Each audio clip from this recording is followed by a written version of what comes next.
YouTubers? Yes, Dope Pal Jackhammer Mike with another lame video. Some creeper goes walking or driving by. I hate it when they can see into the garage, man. People have just got to freak out sometimes. I don't necessarily dig it. Alright, anyway. So what up? Got a few things going. This is going to be a very cool video. It's going to be maybe a two-parter because I'm waiting for a couple of things and they didn't come like they were supposed to today. At least I don't think they did. However, you're probably wondering, hey Jackhammer Mike, why do you have the Holosun on your shotgun? Well, we made some changes.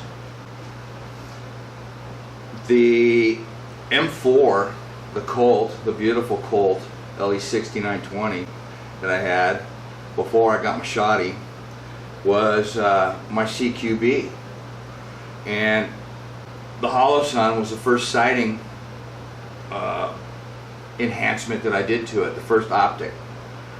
And this was really good, but it wasn't good enough. Okay, 100 yards steel plate, I could hit it all day long with this. All right. I had to up it for the 200-yard shot.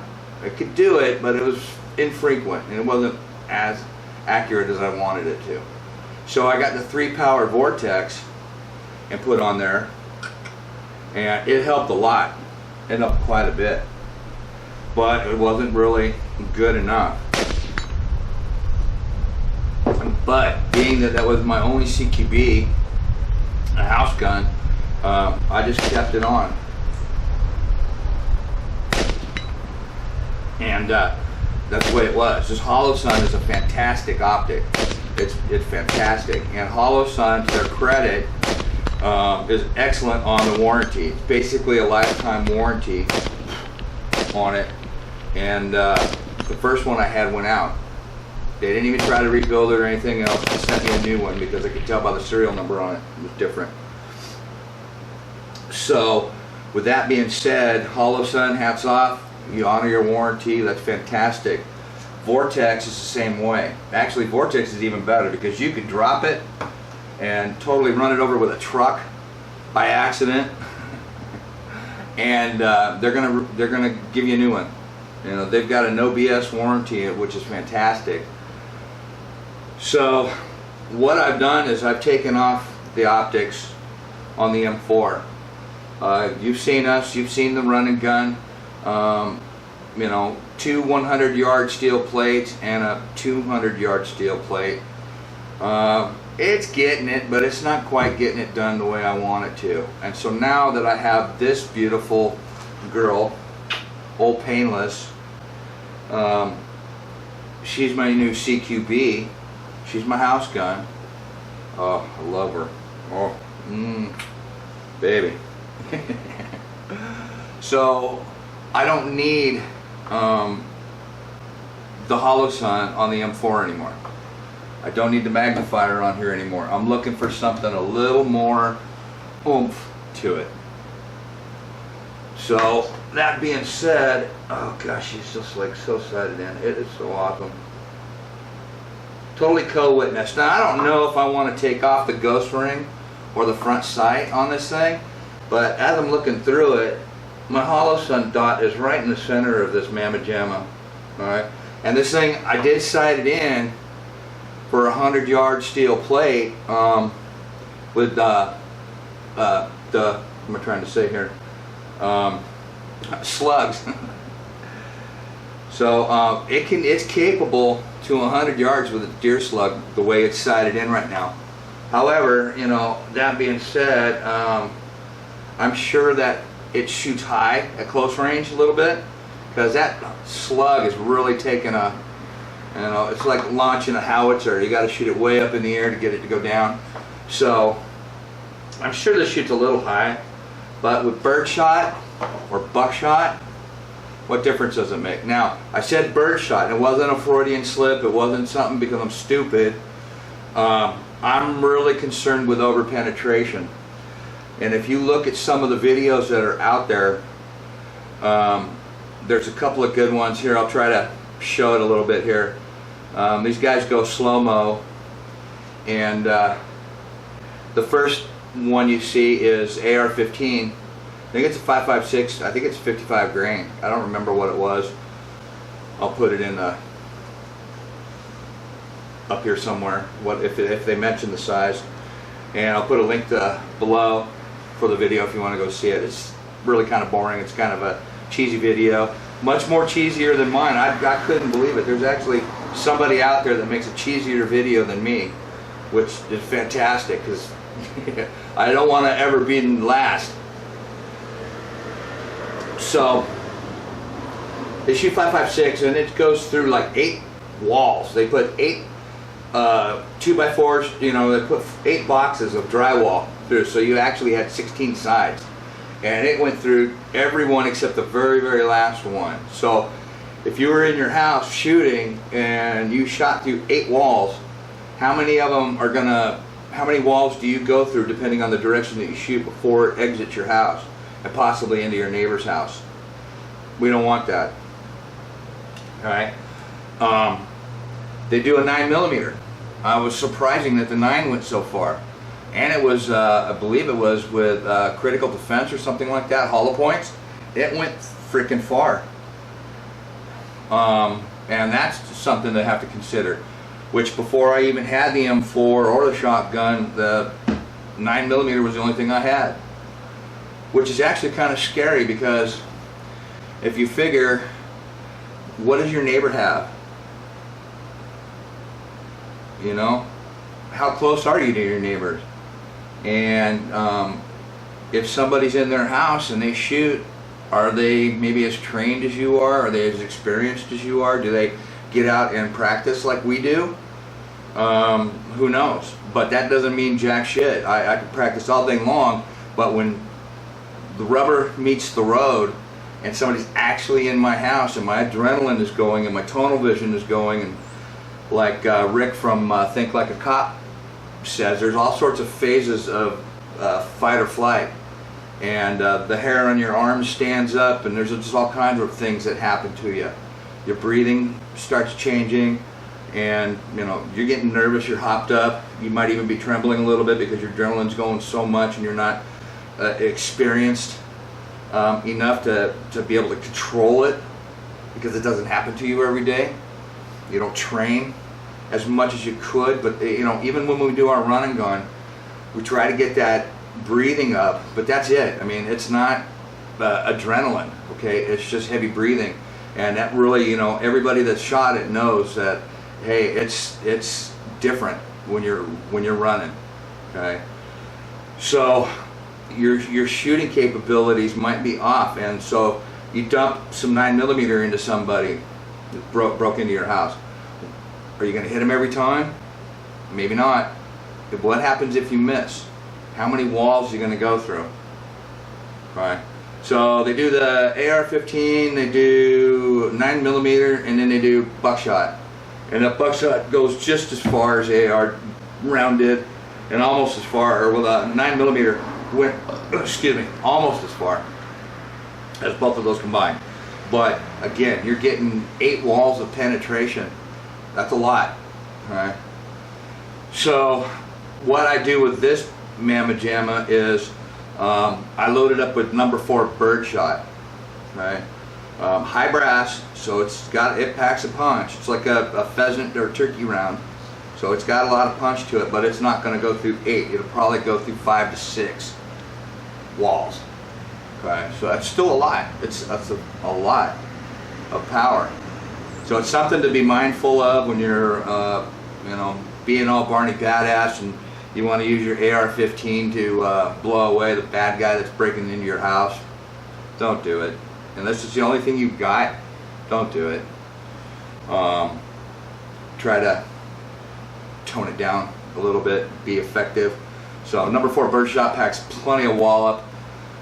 Even if they've got a body armor, the blunt force trauma is probably going to knock them out and knock them down and possibly damage some internal organs.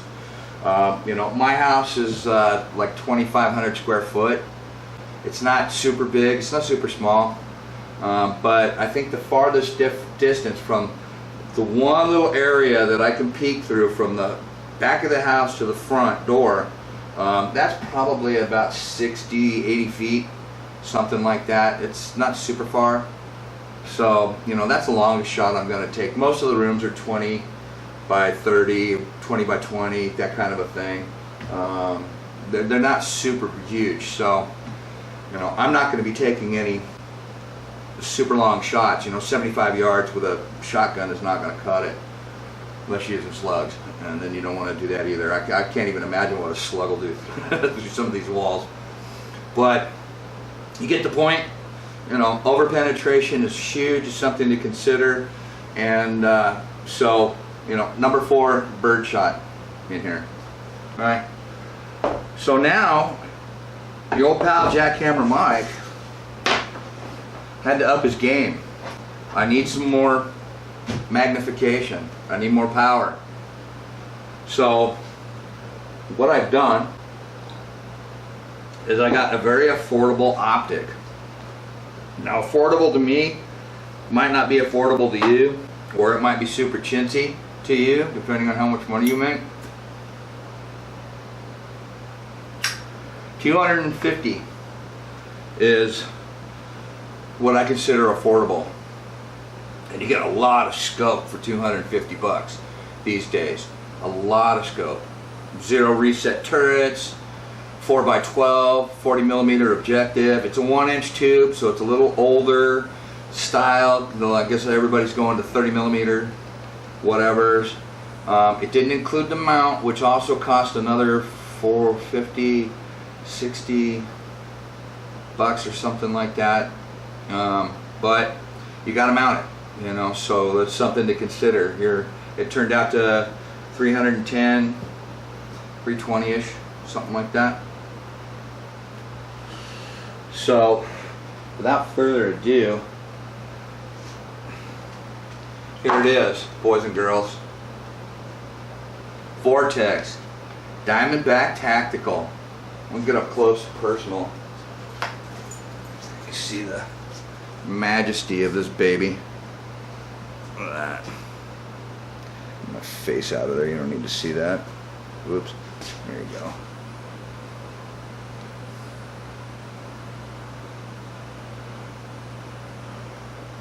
She's an awesome optic with Aero Precision mount on it. Have the A on that side? Yeah, it does. So Aero Precision mount. And let's flip it.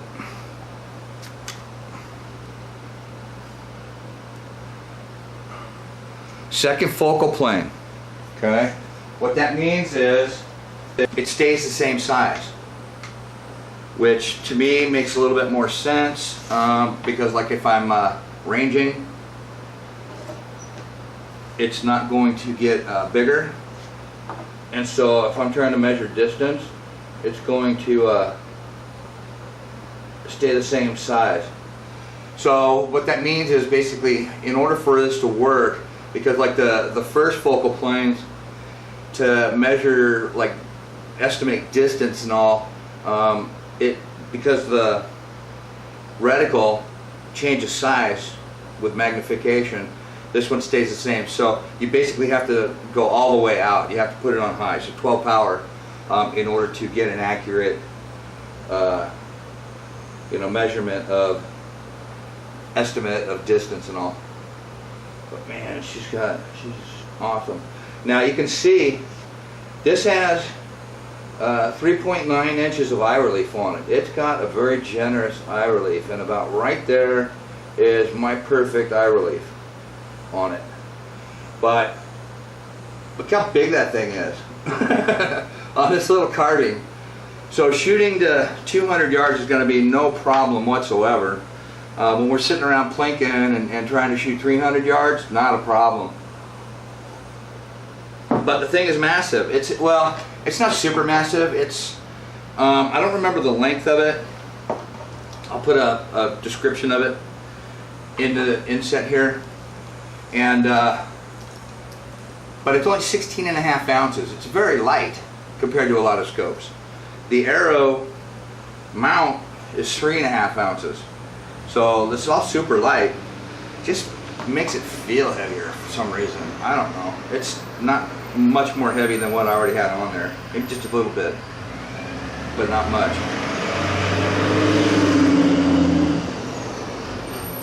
It's the FedEx guy. Santa Claus is coming. I hope they're bringing me something. I'm really pissed for this reason. Look, you see a problem here? See a problem here? It doesn't really affect it much, but I know it's blocking the view. So whatever it's doing is not gonna, it's not optimal. What I need to do is I need to put a low profile gas block on here to get rid of this interference. I can't put my M bus back on here because this just gets in the way. There's just no way to I probably could have it, but I don't know. I'm not worried about this thing ever failing on me. It's not a lighted optic, or it's not lighted, illuminated, but I'm not worried about it. So I have to go and get this taken care of. Now I say that because a lot of things I like to do on my own, but a man's got to know his limitations. Isn't that right, Clint? Man's got to know his limitations. That's right. So I was looking into it, watching some YouTube vids, and being this is Colt, being that it's all mil spec, being that it's built solid, I saw a lot of people struggle trying to get those pins out. So I'm not thinking that it's something I really want to tackle here. I don't have blocks, I don't have a good vise for it. I just don't have the means to do this right. I don't want to jack it up. And I have a secondary problem. These are tight fitting mofos as it is. Oh, I'm going to lose my bayonet lug. Bummer. However, I Duracoated it, remember? Right? The bird cage has got to come off. And then this has got to slide up after you knock the pins out. I don't know how hard that's going to be, and I don't know how dinged up this is going to get. So I'm just going to leave it up to the professionals to do it. Being that I haven't zeroed this yet, it's actually not even tight yet.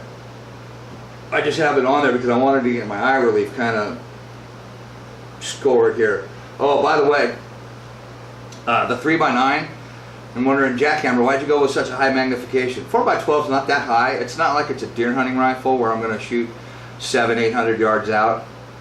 4x12 is awesome. 3x9 is normal. Is really what I was looking for at first.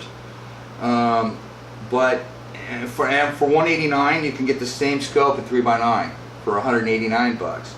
Okay, so that's an excellent deal. I just wanted a little bit more, just because we like the plink out there. Yeah, it's kind of ridiculous for the size of it. The scope is kind of ridiculous for this carbine. Maybe if I had a 2-inch longer barrel, it'd be awesome. But I want to try this out because the 308, and that's down the road here, a couple months.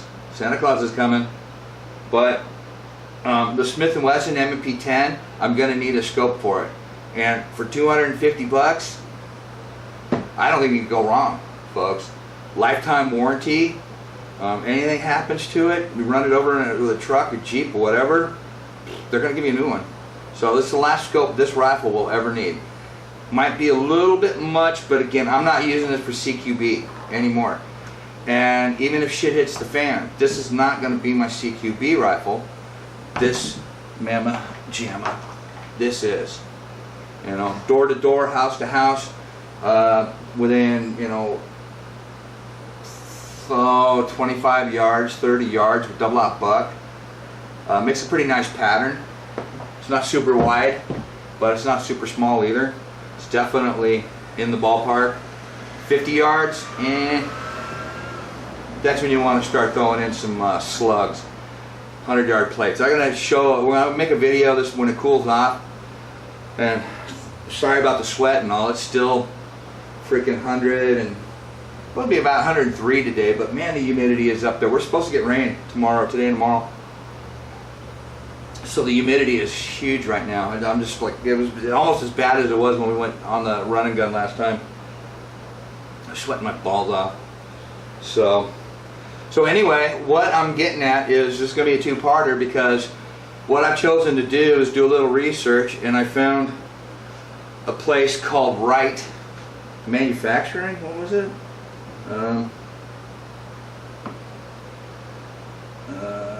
Let's see. Sorry. Wright Armory. Now, I kind of was doing some research, looking around. I called a couple of gun shops, and believe it or not, they don't even do any kind of gunsmithing. I don't know about where your place is or what you've got around you, but I had to research and find a place to do gunsmithing, and that's all these guys do. They make some custom guns. I'll show you some footage here of their website. They got some cool looking stuff. And I was going to go there. They're open until 4 on Saturday, but apparently I've been failed by Arrow, and I paid for 2-day shipping, and apparently it's not here. So yet, it might come a little later. By that time they'll be closed, and you know, it's done for the day. But I want to go in, and maybe I can film. Hopefully they'll let me video tape some of this stuff. But I'm going to go in, and we're going to have them take this off. I also got a gas tube. Okay, the block was, I'll have to show you the price because I forgot what it was. But I also have a melanite gas tube. Okay, melanite is the coating that most of the Smith & Wessons have on them. They do it on the barrels and things like that, and it's a great coating. So I got a new gas tube for it. Do I need it? Not necessarily yet, but I will tell you this. You have to learn how to do this and how to take these things off, because like everything else on your gun, you're going to get fouling. You're going to get carbon buildup in that gas tube. And if you've ever taken your bolt out and looked at it, look at all the carbon that builds up on that thing. That's not good. So after a while, this gas tube's going to start filling up and getting blocked and not having the power that it's supposed to have.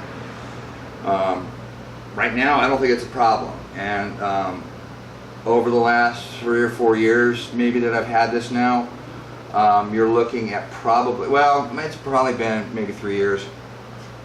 But you're probably looking at this thing is probably seen about 2,000 rounds, about 1,000 rounds a year.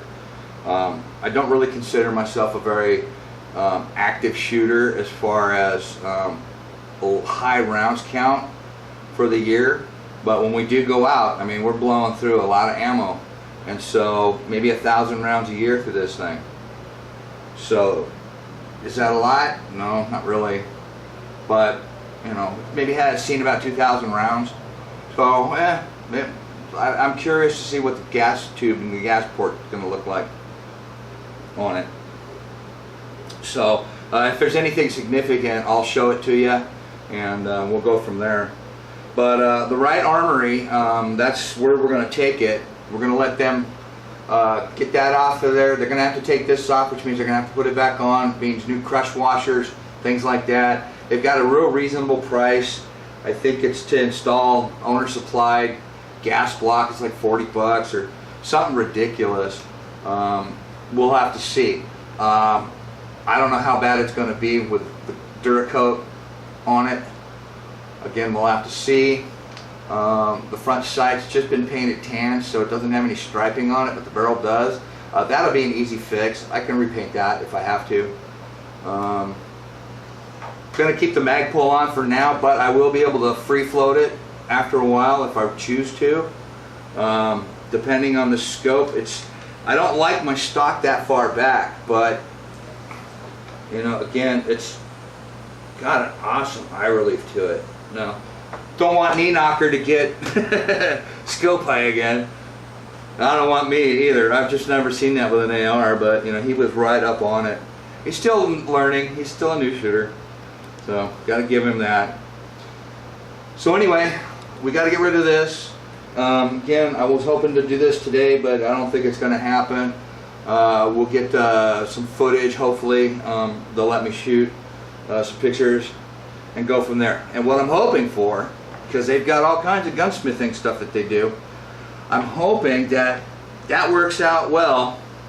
They will open this loading port for me for like 3-gun, the way the 3-gun people do it, because I do have a hard time, you know, with when I load rounds in here, especially with this hand. I'm trying to do 2. If it doesn't catch and it's way up in there, if it does not catch in here, that round comes out and then it jams up in here. So now if it goes in here, I have to basically pop this round out, shake it out, and it's just a pain in the ass. And it's just because I can't get my fat sausage fingers all the way up in there to lock it. It doesn't bite or anything. The gate is really smooth. I just need it cut open a little bit more so I get more finger in there. So I'm going to have them machine this. They've got some really pretty work. I'll show you another picture of it here. But yeah, they've got some really good looking deals here. So I'm gonna have them trim this up a little bit, like a 3-gun competition gun, and give me a little bit better reloading capabilities on it. So that's it for now, guys. Thanks for watching. Hoping you're having a great Saturday. I'll get back to you part 2 here shortly with the them doing this, taking this all apart. They probably don't need the scope on here. I'll probably take it off before I go. May just even give them the upper. I don't know if they need the lower, but they do, you know, they do Cerakote, and I do Duracoat, and I kind of want to show off my paint job because I like it. Looks very, very cool. And I can tell you what, it blends, totally blends. The camo is fantastic on this thing. So, alright, we'll leave it there. I'm out. I don't want to say that, that's stupid. So anyway, that's it for now. It's your pal Jackhammer Mike. I'm out.